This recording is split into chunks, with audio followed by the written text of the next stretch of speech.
말씀에 생명을 거는 자 한 사람 찾으시는 주님의 약속을 믿어 하나님 말씀에 운명을 거는 자 순종하며 주 정복자 하나님, 주권자 하나님, 아주 강한 자 하나님, 절대적인 권세와 권능과 권력을 갖고 계신 하나님, 우리가 경배하는 하나님, 사망에서 우리를 건져주신 하나님, 우리의 모든 죄를 완전하게 다 없애버리신 거룩하고 의가 많으신 하나님, 그 하나님의 자녀로 우리를 선택하여 주셔서 참으로 감사를 드립니다. 이 예배 가운데 우리가 믿는 하나님이 연약한 하나님이 아닌 것을 우리가 고백하고 선포하고 확신하기를 원하오니 전능자 하나님께서 예배 가운데 임재하여 주셔서 예배드리는 모든 성도들의 심령을 아버지 하나님으로 풍성하게 채워 주시옵소서. 감사드리며 찬송하며 예수님의 이름으로 기도드립니다. 아멘. 영광을 돌리세 우리 하나님께 존귀와 위엄과 능력과 아름다움 만방의 모든 신은 헛된 우상이니 오직 하늘의 하나님 그 영광 찬양해. 주님의 영광 모든 나라 위에 주님의 영광 온 세계 위에 하늘에 계신 우리 아버지 영광 찬양해. 우리 주님 나라 영원하리라. 우리 주님 뜻은 이루어지리라.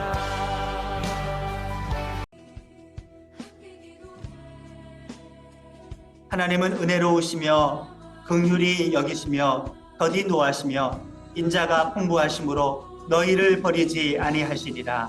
아멘. 이어서 다 같이 소리를 내어 중보의 자리로 나아가겠습니다. 하나님 아버지, 전쟁이 멈추지 않고 있습니다. 수단의 내전과 미얀마의 내전과 우크라이나의 전쟁이 그치지 않고 있습니다. 이런 전쟁뿐만 아니라 각 나라마다 이념의 전쟁이, 세대 간의 전쟁이, 민족 전쟁이, 종교 전쟁이 멈추지 않는 그런 죄악의 시대를 우리가 살아가고 있습니다.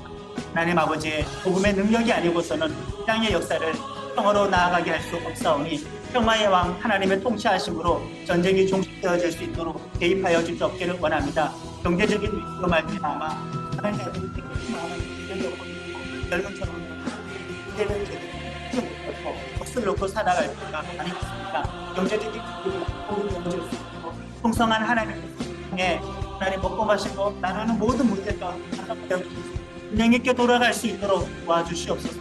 환경의 재앙으로 말미암아 올 여름에도 많은 폭우가 예비가 되어 있거나 홍수가 예비가 되어 있거나 또는 가뭄의 소식이 예측이 되어지고 아버지 하나님 죄로 말미암아 깨어진 질서 가운데 오셔서 상주의 섭리와 질서가 회복이 되어질 수 있도록 주 하나님께서 긍휼하게 여기 이 땅을 고쳐 주시옵소서.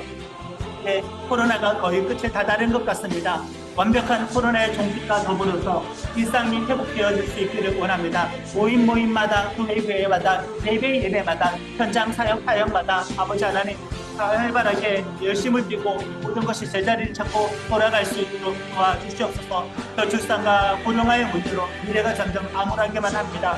이 모든 문제 머리를 맞대고 10년 동안 많은 예산을 투입해서 해결해 보려고 했었지만 해결이 되어지지 않고 있습니다. 하나님 아버지, 이 젊은 세대들이 가정에 대해서 출산과 양육에 대해서 두려워하지 않고 긍정적인 마음을 가지고 특별히 믿음을 가지고 있는 성도들이 그런 마음을 가지고 하나님께서 기뻐하시는 아름다운 가정 만들어 나아갈 수 있도록 도와주시옵소서. 선교지와 농어촌 교회, 수심 이자립 교회가 자립할 수 있도록 복음으로 말미암아 부흥할 수 있도록 그 가운데 성령께서 강권하시고 역사하여 주시기 원하고 마약이 큰 문제가 되고 있습니다. 많은 젊은 사람들의 영적인 공허감을 내 심령의 공허감을 채우지 않고 각종인 중독으로 말미암아 탈출하려고 하지만은 그것은 탈출이 아니라 무너지는 길을 선택한 것이오니 하나님 다시 한번 하나님을 믿는 믿음의 세대가 땅 가운데 일어날 수 있도록 아버지 하나님 모든 중독으로부터 저 젊은 세대를 건져주시고 복음으로 말미암아 저들이 인의 길을 찾을 수 있도록 붙잡아 주시고 이끌어 주셨기를 원합니다. 빠른 복음으로 한국교회가 부흥하고 갱신이 되어지고 그래서 기뻐하시는 교회 공동체의 모습을 회복하여서 하나님께서 받으실 만한 영광의 부흥을 이뤄 하나님께 영광 돌릴 수 있도록 주장하여 주시옵소서. 예수님의 이름으로 기도드립니다. 아멘.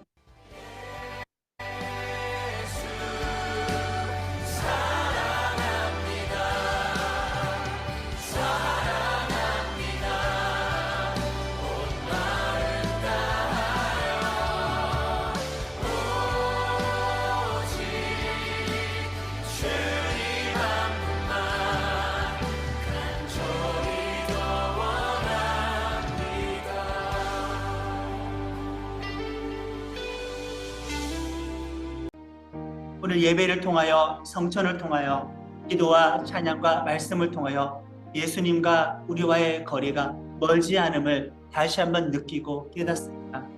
성찬에 참여할 때 더 깊은 은혜 주시기를 원하는데 내 안에 주님께서 살아계신 것을 그 숨결까지 하나님의 그 마음까지 예수님의 그 의지와 감정까지 우리가 느낄 수 있기를 원하오니 성찬 가운데 주 예수와 더욱더 가까워질 수 있는 은혜를 우리 모두에게 허락하여 주시옵소서. 예수님 이름으로 기도드립니다. 아멘. 성찬에 참여하겠습니다. 오늘 하나님께서 우리들에게 주시는 말씀은 지금 있는 일과 장차 될 일을 위한 임명, 요한계시록 1장 9절에서 20절의 말씀입니다. 한 절씩 교독하고 마지막 절은 함께 봉독하겠습니다. 나 요한은 너희 형제요 예수의 환난과 나라와 참음에 동참하는 자라. 하나님의 말씀과 예수를 증언하였으므로 말미암아 밤모라 하는 섬에 있었더니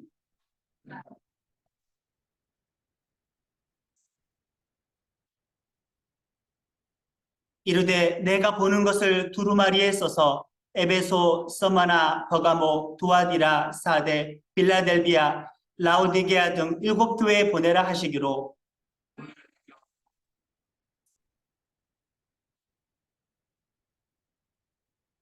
촛대 사이에 인자 같은 이가 발에 끌리는 옷을 입고 가슴에 금띠를 띠고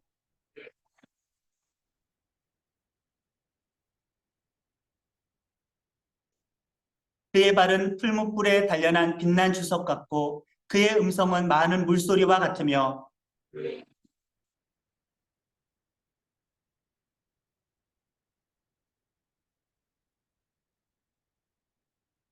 내가 볼 때 그의 발 앞에 엎드러져 죽은 자 같이 되매 그가 오른손을 내게 얹고 이르시되 두려워하지 말라 나는 처음이요 마지막이니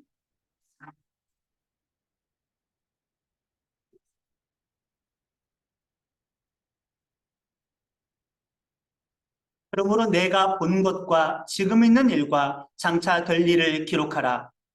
내가 본 것은 내 오른손에 7별의 비밀과 또 7금촛대라. 7별은 7교회의 사자요 7촛대는 7교회니라.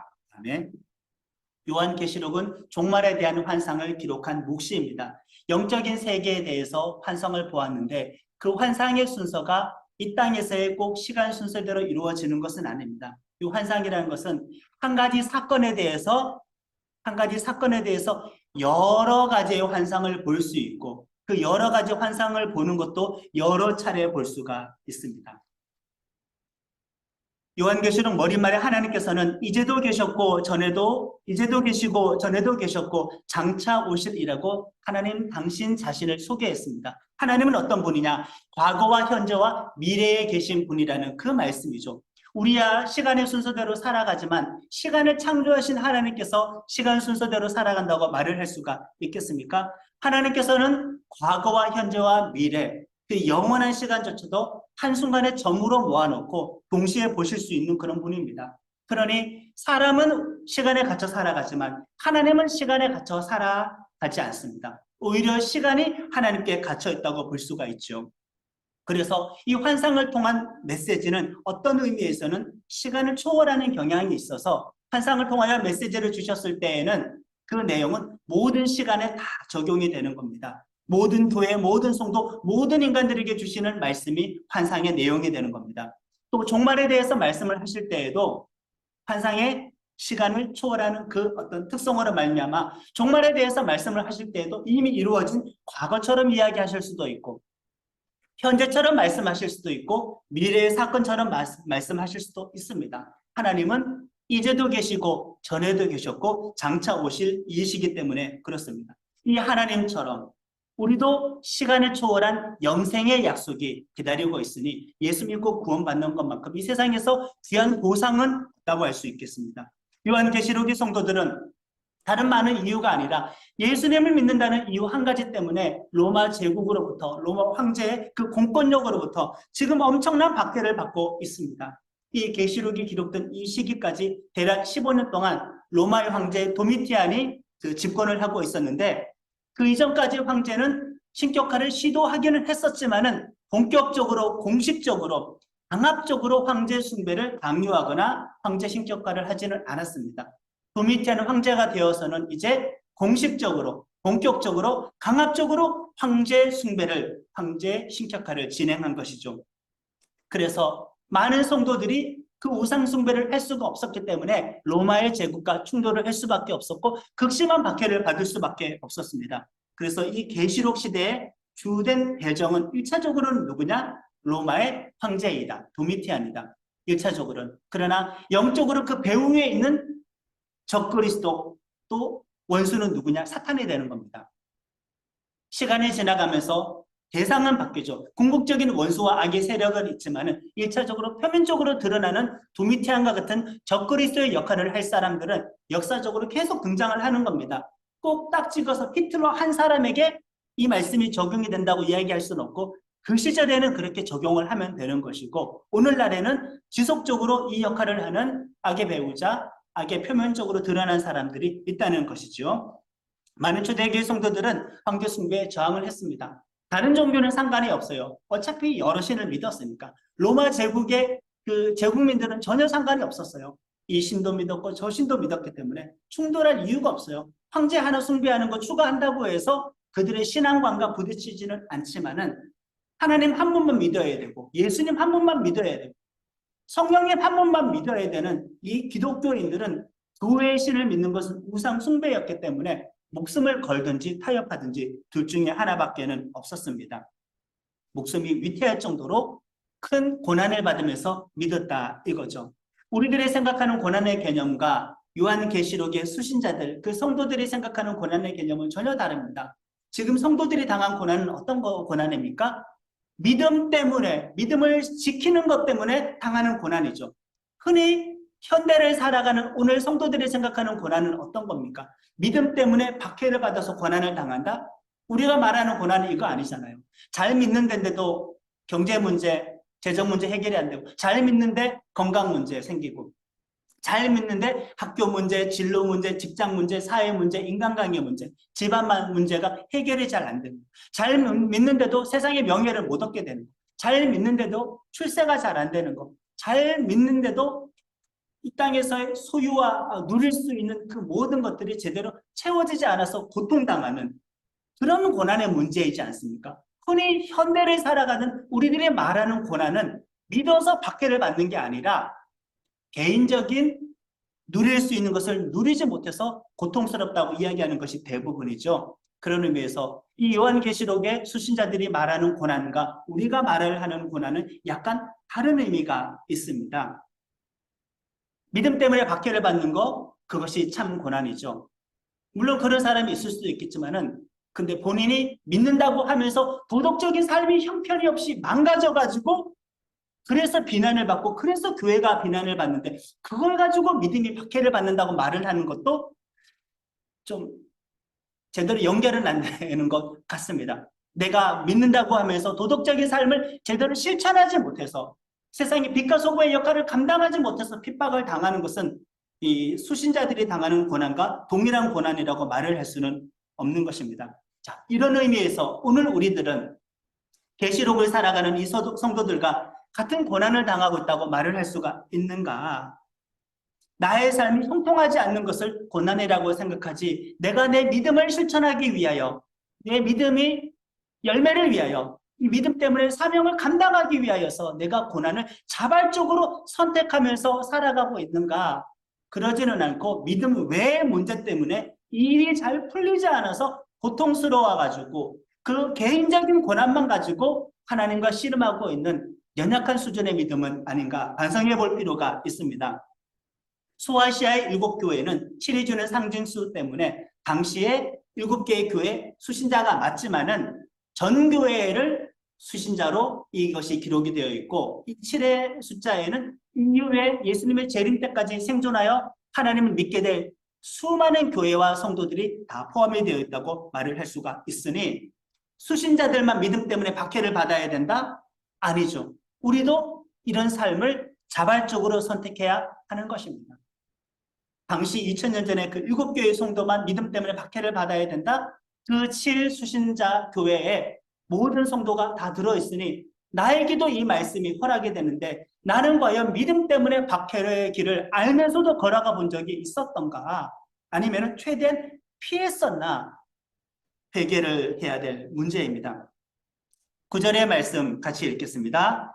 나 요한은 너희 형제요 예수의 환난과 나라와 참음에 동참하는 자라. 하나님의 말씀과 예수를 증언하였으므로 말미암아 담모라 하는 섬에 있었더니 아멘. 요한은 이미 이거 기록할 때 90세가 넘었습니다. 그런데도 성도들이 고난받을 때 이 노령의 지도자는 예외가 되었을까요? 예외가 되지 않았습니다. 할 만큼 했다고 편안하게 살려고 했던 비겁한 리더가 아니었습니다. 똑같은 고난을 같이 받고 있었어요. 그리고 자기가 사도이면서도 그리고 90세가 넘었던 고령임에도 불구하고 자기를 높이지 않고 성도들에게 평등한 자신을 소개하고 있습니다. 너희 형제라고 이렇게 말을 하고 있는 거죠. 그는 예수님의 환난에 동참해서 하나님 나라를 위해서 지금까지도 인내를 하고 있는 중입니다. 나이 많은 노인이 되어서도 여전히 복음을 증거하다가 그것 때문에 지금 도미티안 황제에 의해서 반모섬으로 유배를 당하게 된 거죠. 돌아다니면서 복음을 전하게 하지 못하려고 그냥 작은 섬에 그를 격리해 버린 겁니다. 반모섬은 여기에 보시면은 이제 소아시아 7교회의 건너편 바다에 작은 섬을 위치하고 있습니다. 울릉도의 절반 크기입니다. 그렇다고 해서 당시에 꼭 무인도는 아니었습니다.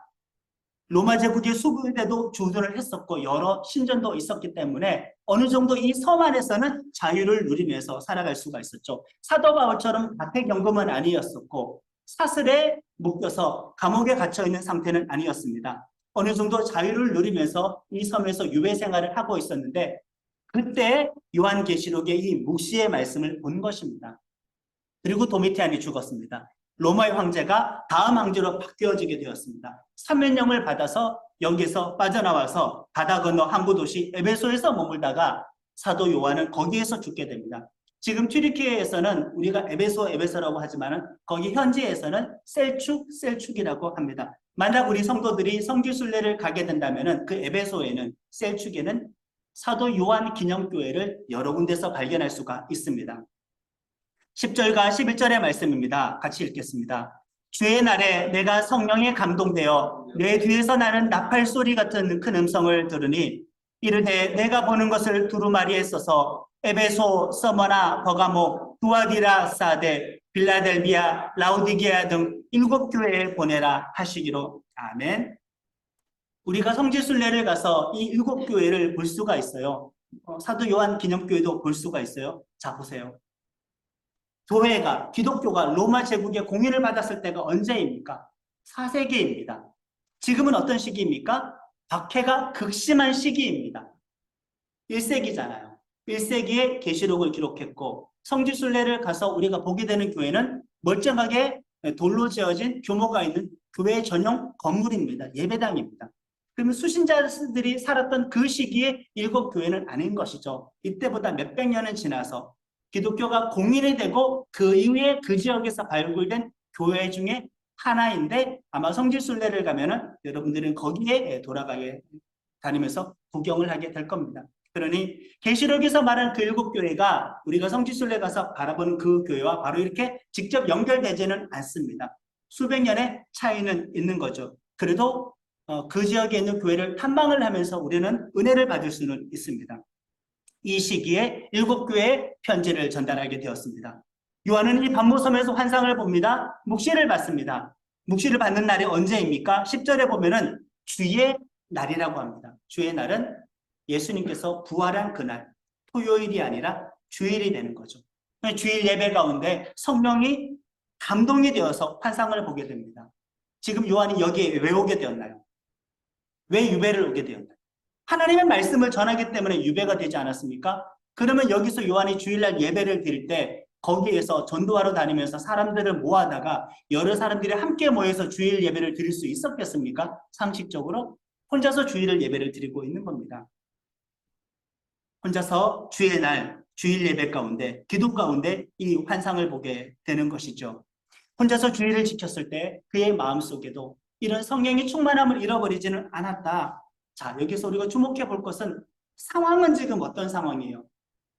도미티아노 황제의 극심한 압박이에요. 요한은 지금 어떤 상황이에요? 늙었어요. 이미 늙을 대로 늙었어요. 또 어떤 상황이에요? 유배지예요. 그런데 하나님은 지금 어떻게 일을 하고 계셔요? 여전히 성령께서는 하나님의 사람에게 강림하여서 그를 감동시키셔서 하나님은 그냥 멈추지 않고 하나님의 일을 계속 진행하고 계셔요. 좌절은 사람만 하는 것이지 하나님은 좌절하지 않고 그분은 때와 상황에 맞게 계속 그분의 일을 하고 계십니다. 아주 대비가 됩니다. 우리 모두 환경의 지배를 당하는 믿음이 아니라 성령의 지배당하는 믿음이 되기를 예수님의 이름으로 축원합니다. 성령의 감동은 본인만 알 수 있는 강력한 체험입니다. 강한 확신입니다. 겉으로 보면은 아무런 일도 일어나지 않는 것처럼 보입니다. 주변에서 보면은 그럴 때도 있습니다. 하나님은 사람을 선택해서 하나님의 일을 맡길 때에 이렇게 성령의 감동을 통하여서 임명하는 일을 자주 하십니다. 저도 사역자가 되기 전에 성령의 감동을 자주 받았던 그런 기억이 납니다. 예배를 드릴 때나 기도회를 할 때나 집회를 할 때가 되면은 성령의 깊은 감동이 느껴져요. 스스로는 내 안에서 나의 정신세계 속에서 나의 심령 가운데에서 대단한 하나님과 접촉과 만남이 이루어져요. 나 스스로는 엄청난 변화를 겪고 있어요. 너무 놀라워서 옆에 가만히 기도하고 있는 한 친구의 손을 잡으면은 그 친구는 제가 느끼는 이 벅찬 감정을, 벅찬 감동을 느낄 수 있을 것 같아서 손을 잡으면은 그 친구는 아무것도 경험하지 못해요. 본인만 알게 되는 겁니다. 그렇기 때문에 우리는 직장에 있다고 해도 수많은 군중 속에 있다고 해도 꼭 공동체적으로 여러 많은 사람들 가운데 집단적인 성령의 역사가 아니라고 해도 그렇지 않은 환경에서 나 혼자만 맛보고 경험할 수밖에 없는 상황이라고 해도 성령 감동할 수가 있어요. 하나님께서는 성령으로 우리를 충만하게 채워주실 수 있다 이겁니다. 이제 이 요한이 성령의 감동이 되어 그 순간 이제 환상의 영역으로 접어들게 되는데 주위에서 소리가 들려요. 나팔 소리가 울리는 것 같은 큰 음성의 소리를 듣게 됩니다. 청소년 사역과 청년 사역을 했었을 때 그 연령대에는 아직 말씀에 대한 지식에 집중하기보다는 신앙생활할 때 약간 감정의 요소, 열정의 요소가 강한 시기이지 않습니까? 또 마음은 순수하고 겸손하고 자기 고집이 없기도 했기 때문에 집회 중에서 그렇게 환상을 보는 아이들과 청년들도 하나님의 음성을 듣는 그런 지체들도 많이 있었던 기억이 납니다. 환상에는 크게 3가지가 있습니다. 첫 번째는 눈을 감고 기도하는 중에 환상을 보는 거죠. 눈을 감고 기도하는 중에. 그 사람은 조용히 가만히 앉아 있습니다. 겉에서 보면은. 그러나 그가 보는 내용은 엄청난 내용을 지금 접하고 있을 수도 있어요. 천지가 개벽할 내용, 역사를 뒤흔들 만한 내용을 볼 수도 있어요. 그러나 겉에서 보면 그는 눈을 감고 조용히 기도하고 있을 수 있습니다. 물론 그 환상의 내용에 따라서 몸이 격렬하게 반응할 수 있겠지만 그럴 때는 그 사람이 다치기 때문에 대체로 하나님께서는 그 사람을 가만히 둔 상태에서 메시지를 환상으로 보여주십니다. 이런 방식이 있고 또는 하나님께서 꿈을 통하여서 보여주는 방식이 있어요. 잠자면서 보는 환상이라고 합니다. 성경에 그리고 간혹가다 등장을 하는데 스데반이 죽을 때 보았던 것처럼 그냥 눈을 뜨고 있는 중에 기도하는 중도 아니에요. 눈을 뜨고 있는 중에 그냥 하늘이 열려서 환상을 보게 되는 이 3가지 경우가 있지요. 요한이 보는 환상은 지금 꿈에서 보는 게 아닙니다. 예배 가운데 기도 중에서 눈을 감았든지 눈을 뜨고 있었든지 그 중에서 보는 환상이기 때문에 요한계시록의 이 환상은 흐릿하거나 희미한 환상이 아니에요. 확신 가득한 선명한 환상이 되어지는 겁니다. 나팔소리 같은 큰 음성은 계시록에 보면 주로 천사의 목소리로 자주 나오는데 오늘 읽었던 우리의 이 본문에서는 예수님의 음성입니다. 왜 예수님의 음성을 나팔소리라고 지칭을 했을까? 나팔소리가 무엇을 의미할까요? 당시에 전쟁 신호입니다. 나팔 불고 진군하는 거죠. 또 나팔 소리는 무슨 신호인가요? 왕의 즉위식입니다. 또 나팔 소리는 무슨 신호인가요? 대대적인 어떤 축제와 같은 예배를 드리게 될 때 그 예배 행사 가운데 나팔을 불었습니다. 그 나팔 소리는 전쟁 신호이죠. 왕의 즉위식이죠. 예배 의식이 있죠.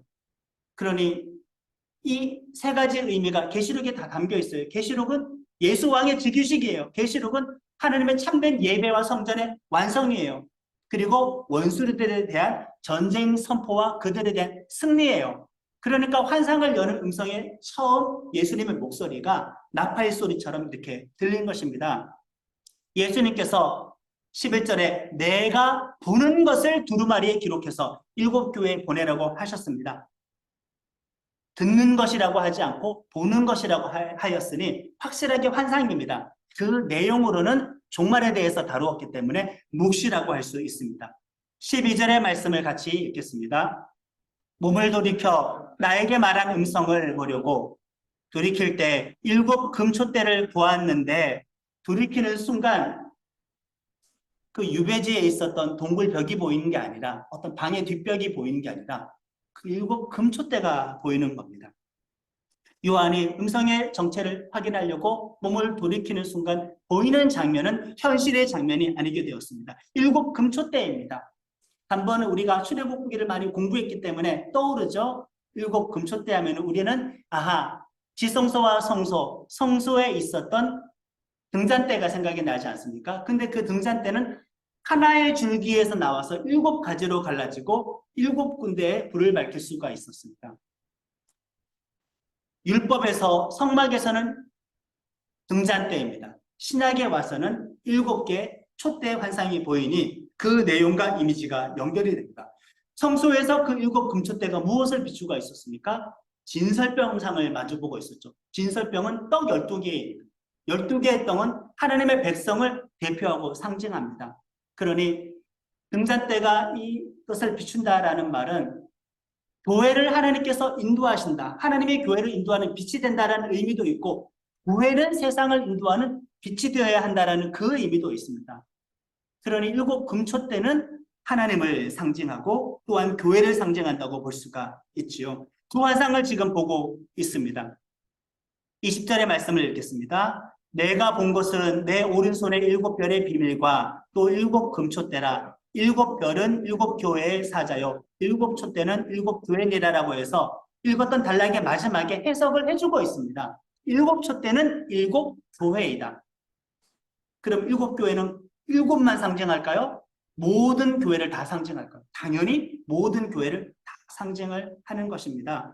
그 환상을 지금 보고 있는데 그 촛대 뒤에 지금 누가 움직이고 있느냐? 13절에서 15절 함께 합니다. 촛대 사이에 인자 같은 이가 발에 끌리는 옷을 입고 가슴에 금띠를 띠고 그의 머리와 털의 희기가 흰 양털 같고 눈 같으며 그의 눈은 불꽃 같고 그의 발은 풀무불에 단련된 빛난 주석 같고 그의 음성은 많은 물소리와 같으며 촛대 사이에 예수님이 보이는 거예요. 여기서 나온 예수님의 이미지는 그 이미지가 무엇을 뜻하는가? 영광스럽고 거룩하고 아주 존귀하고 신적인 존재라는 그런 어떤 이미지와 수식어이기 때문에 그 일일이 하나 주석이 무슨 의미일까? 구체적으로 따지면서 그림을 그려보려고 시도할 필요는 없습니다. 7교회는 7 금초대로 상징이 되었는데 촛대 사이에 인자 같은 이가 있었다는 말은 예수님은 지금 누구를 돌봐요? 7 교회를 돌봐요. 예수님은 하나님의 백성을 돌보고 계셔요. 하나님의 백성을 빛비추고 있어요. 그리고 7 교회가 세상을 비출 수 있도록 예수님께서 도와주고 계셔요. 교회 사이에 모든 하나님의 백성 사이에 예수님이 계신다라는 겁니다. 우리를 지키시는 겁니다. 우리가 7 금초대에 포함이 될까요? 우리 교회가 포함이 되어요. 주님은 우리 사이를 거닐까요? 거닐고 계셔요. 눈의 장면이 아니라 환상의 장면으로 보면 이렇게 보이는 겁니다. 그런데 여기에 보면은 13절에 예수님의 복장을 보면은 누구의 복장이 연상이 됩니까? 발에 끌리는 옷을 입고 있어요. 가슴에 그리고 금띠를 띠고 있어요. 제사장의 복장이지 않습니까? 제사장의 역할은 무엇인가요? 성소에서 하나님과 하나님의 백성 사이를 연결하는 역할, 중재하는 역할, 중보하는 역할을 했었죠. 예수님이 교회 사이에 계신데, 모든 하나님의 백성 사이에 계신데 옷차림은 제사장의 복장이에요. 그 말은 이 땅의 교회와 하나님 아버지를 연결하는 분으로 오신다. 예수님은 대제사장으로서의 사역을 지금도 감당하고 계시는 것을 알 수가 있습니다. 예수님은 우리에게 하나님 아버지께 나아갈 수 있는 유일한 구원자, 유일한 메시아, 유일한 그리스도 제사장이 되어 주십니다. 16절의 말씀을 같이 고백합니다. 그의 오른손에 7별이 있고 그의 입에서 좌우에 날성검이 나오고 그의 얼굴은 해가 힘있게 비치는 것 같더라. 아멘. 자, 이 예수님은 7 금초대를 소유하신 분이에요. 그 가운데 계신 분이에요. 그리고 금초대와 하나님 사이를 연결하는 제사장이신 분이에요. 근데 그분의 권능의 오른손에는 또 어떠한 지금 환상이 보이느냐? 7별도 가지고 계신다고 했습니다. 7별에 대한 해석도 20절에 나옵니다. 7별은 7교회의 사자요. 그러니까 7별은 7천사입니다. 그 천사가 누구의 손에 붙잡혀 있어요?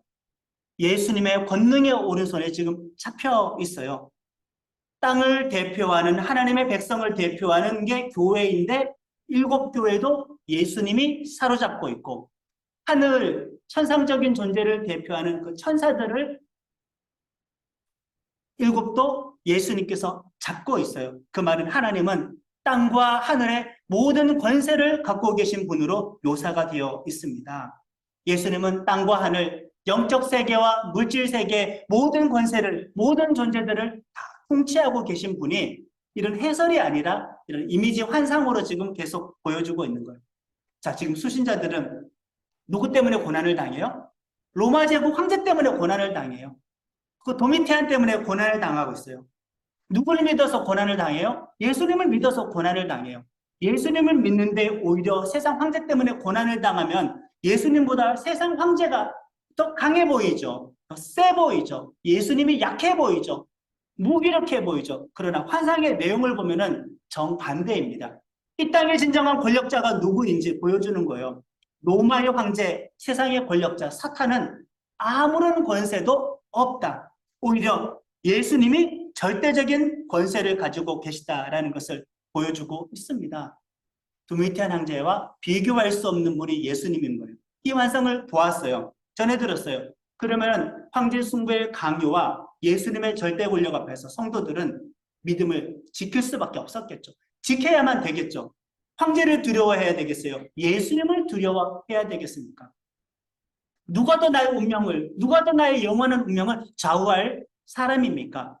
황제입니까? 예수님입니까? 예수님이기 때문입니다. 우리의 삶을 한번 돌아보시기를 바랍니다.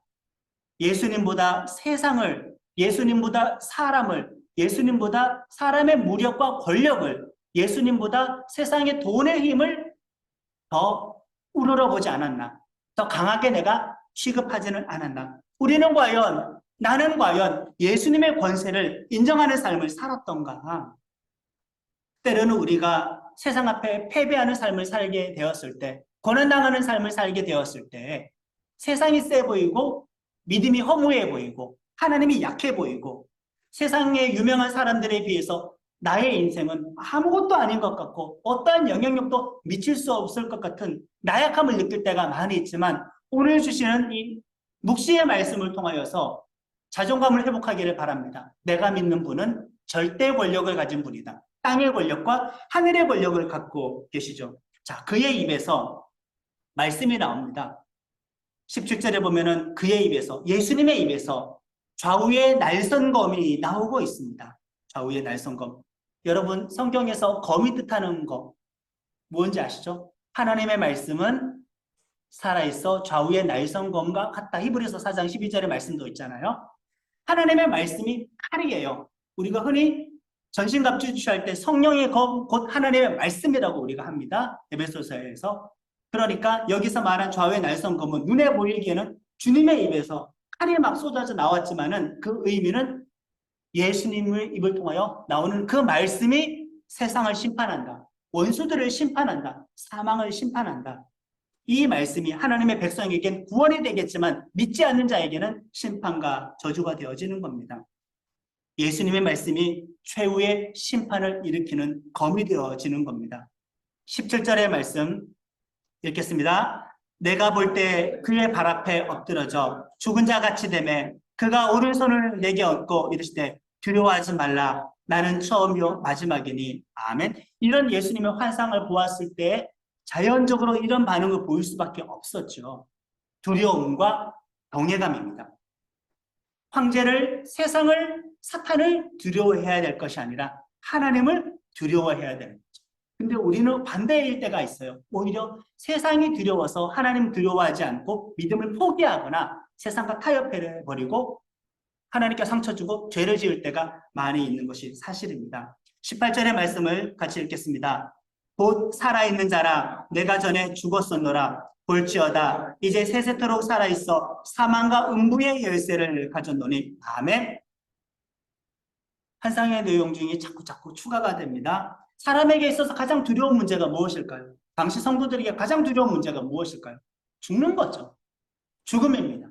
죽을 정도로 고난받는 겁니다. 이게 인간이 정복할 수 없는 가장 큰 공포요, 고통이요, 두려움인데 성도들은 지금 믿음 때문에 순교를 당하고 있는 상황인데 18절의 말씀에 예수님은 그 죽음을 극복하고 정복하신 분이라고 예수님의 부활에 대해서 말씀을 하고 있습니다. 예수님은 과거에 분명히 십자가에서 죽었었지만 부활하셨다. 그리고 영원히 계시면서 지금도 살아서 통치하고 계신 분이다라는 겁니다. 그러면서 주님께서 가지고 계신 한 가지가 있어요. 무엇입니까?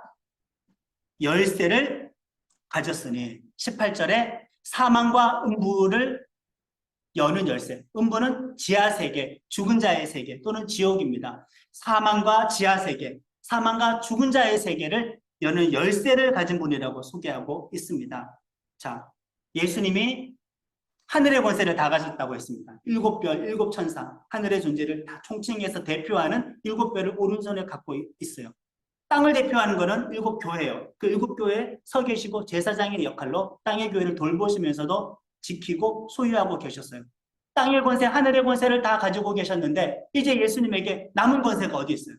하늘과 땅 아래 지하 세계가 되는 겁니다. 당시의 고대인들의 어떤 그 우주관이 좀 들어가 있죠. 지하가 죽음의 세계, 음부, 지옥으로 여겼습니다. 그런데 지금 마지막에 보여준 이 환상을 통하여 예수님은 사망과 음부의 열쇠를 가졌다고 했으니 예수님의 권세, 영향력이 미치지 않는 곳이 없게 되어지는 겁니다. 하늘과 땅 아래의 모든 영역, 모든 존재, 모든 사건에 대해서 우리 예수님은 절대적이고 유일한 권세를 가지고 계십니다.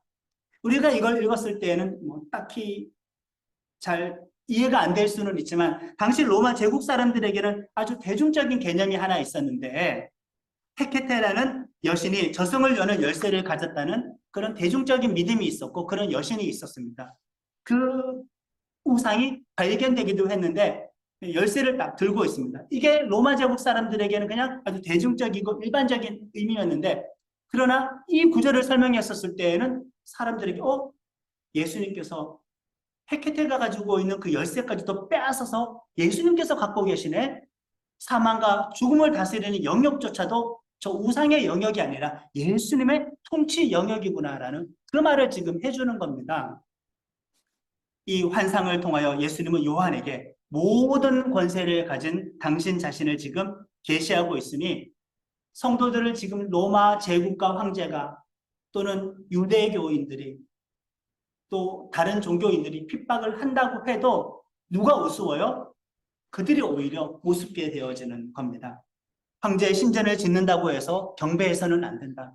타협해서는 안 된다. 한국교회의 수치스러운 역사가 하나 있습니다. 일제시대 때 일제 강요로 말미암아 신사참배, 일본의 어떤 민족 전통 고유 종교를 섬기는 그런 신사가 있는데 그것을 강요를 했었죠. 그때 한국의 주요 교단과 교파 대다수는 굴복을 하여서 성도들이 거기서 신사참배했습니다. 우상숭배를 했습니다. 그거 거부했던 사람들 중에서는 순교한 순교자들도 많이 있었습니다. 19절의 말씀을 읽겠습니다. 그러므로 내가 본 것과 지금 있는 일과 장차될 일을 기록하라. 예수님이 모든 권세에 가진 것을 환상으로 보여주시고 이어질 이제 모든 내용에 대해서 잘 기록을 해서 7 교회에 대해서 알려줘라, 그 내용입니다. 우리는 진정한 권세를 누가 가지고 있다고 지금 여기고 살아가고 있는가? 우리는 정말 누구를 경외하고 누구를 지금 두려워하고 있는가?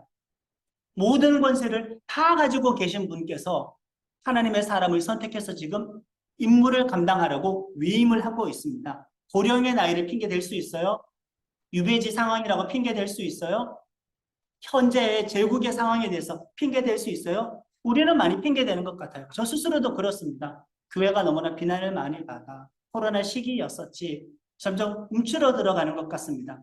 마치 세상이 하나님보다 더 큰 권세를 갖고 있는 것처럼 우리 스스로 연약한 믿음으로 자꾸 나락으로 떨어지고 있는 것은 아닌가? 우리 스스로 나약한 백성으로 떨어지고 있는 것은 아닌가? 우리는 권세자인데 절대적인 권세를 가지신 예수님을 믿어서 우리는 하나님 아버지와 연결이 된 하나님의 자녀이고 영생을 소유한 자인데, 그런데 그 큰 권세를 가지신 분을 믿고 있으면서도 상황을 탓하겠죠. 반모섬이라는 환경, 황제 숭배라는 이런 억압, 세상이 우리들에게 두려움을 주니까. 그러나 그런 상황 속에서도 하나님은 성령의 감동으로 요한을 선택하셔서 환상을 보여주시고 사명을 감당하라 하셨습니다. 요한은 한 사람만 사명을 감당해야 될까? 수신자들도 전교회를 대표한다고 했습니다. 하나님은 시간을 초월하는 분입니다. 요한계시록은 시간을 초월하여서 우리에게 주시는 말씀이라고 한다면은 오늘 우리 자신이 각각의 한 사람이 요한이 되어서 어려운 때에 성령의 감동으로 사명을 감당하는데 나서야 하지 않겠습니까? 이렇게 하나님께서는 우리를 선택하고 싶어 하십니다. 오늘도 요한과 같은 하나님의 사람을 통해서 힘들어하는 교회와 성도들을 세우기 위하여 하나님은 성령을 보내셔서 하나님의 사람을 지속적으로 선택하고 있습니다. 그런데 우리는 자꾸 두려워만 하고 있습니다. 사명을 주시는 분이 어떤 분인지 안다면은 우리는 원수를, 세상을 두려워하지 않게 될 것입니다. 모든 권세를 가지신 분이 우리를 제자와 증인으로 임명하셨습니다. 우리들은 우리가 본 것과 지금 있는 일과 장차 될 일들에 대해서 끊임없이 증언하는 사명을 감당해야 할 줄로 믿습니다. 주신 말씀 붙잡고 결단의 기도를 드리겠습니다. 하나님 아버지, 우리도 요한처럼 그 마지막까지, 그 마지막의 상황이 편안하고 안락한 삶의 상황은 아닐지라도 하나님, 조건과 나이와 개인적인 형편과 주변의 형편과 상황에 상관이 없이 마지막까지 우리들은 이 뜨거운 마음과 열정적인 믿음, 하나님을 사랑하고 하나님을 경배하고 사명을 감당하려고 하는 이 믿음, 하나님 상급을 받을 때까지 끝까지 다름질할 수 있는 그 열정을 잃어버리지 않고 질주할 수 있기를 원하오니 우리를 그때까지 계속 붙잡아 주시옵기를 원합니다.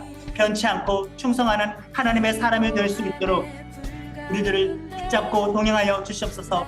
세상을 통한 원수들의 공격이 만만치가 않습니다. 믿음의 공동체와 성도 한 교회와 삶의 모든 자리에서도 우리가 당하고 있는 공격과 억압이 있습니다. 보이는 그런 육체의 충돌을 넘어서 그 배후에 있는 영적인 전쟁과 싸움이 확심한 때도 우리가 살아가고 있습니다. 세상을 통한 원수의 공격에서도 믿음을 잃지 않게 하시고 하나님, 개인적인 문제로 인한 고난이 아니라 믿음을 위한 고난이 잇따른다고 할 때에도 하나님 길을 선택하지 않은 믿음의 바른 길을 선택하면서 때로는 자발적으로 고난받을 것을 뻔히 알지만은 자발적인 고난의 길을 선택하여 갈 수 있는 용기 있는 믿음의 제자 다 되어줄 수 있도록 붙잡아 주시옵소서. 어떤 상황 속에서도 우리는 하나님께 선택받기를 원합니다. 성령께 감동받기를 원합니다. 어떤 상황 속에서도 하나님의 말씀으로 계시를 되기를 원합니다. 그때도 필요할 때에는 주의 음성과 환상으로도 인도하여 주셔서 교회의 지친 성도들을 격려하시고 위로하시고 원합니다. 모든 권세가 예수님에게 있다는 절대적인 믿음, 이 한 가지 사실이 요한계시록의 서두를 지나서 처음 부분에 이렇게 많이 언급이 되어 있습니다. 하나님은 권세자이다. 첫 번째 사실 하나를 믿고 들기로 출발합니다. 땅의 권세, 하늘의 권세, 죽음과 저 세상의 모든 권세, 육체의 권세, 영적인 권세, 모든 사고하고 모든 존재의 그 권세를 다 통치하시고 계시는 사소하고 작은 힘과 권력 앞에서 우리는 쫄아버리고 위축되어져 버리고 나약함 가운데 영적으로 도태가 되고 낙심하여 주저앉아 있을 때가 많이 있습니다. 권세자 예수님을 믿는 절대적인 믿음으로 우리 또한 그 권세자의 삶을 살아갈 수 있도록 붙잡아 주시옵소서. 이 묵시의 말씀을 삶에 적용하여 영적으로 깨어있어 언제든지 언제나 시간을 초월해 주시는 이 말씀을 통하여 하나님 전에도 이제도 계시고 전에도 계셨고 장차 오실 분이 주신 그 말씀을 매 순간 삶에 적용할 수 있는 종말적인 삶을 살게 하시고 하나님의 말씀을 증거하는 일에 선택받고 위임받는 데 열매 맺는 삶을 살아갈 수 있도록 인도하여 주시옵소서. 예수님의 이름으로 기도드립니다. 아멘. 하나님 아버지의 사랑과 예수님의 은혜와 성령님의 감동 감화 역사하심이 예수님을 절대 권력자로 알고 절대 권력자가 준 하나님의 그 명령을 수행하기 위하여 성령 충만함으로 나아가기로 소망하고 결단하고 다짐하는 나는 교회 지체들에게 지금부터 영원토록 함께하여 주시기를 간절히 축원하옵나이다. 아멘.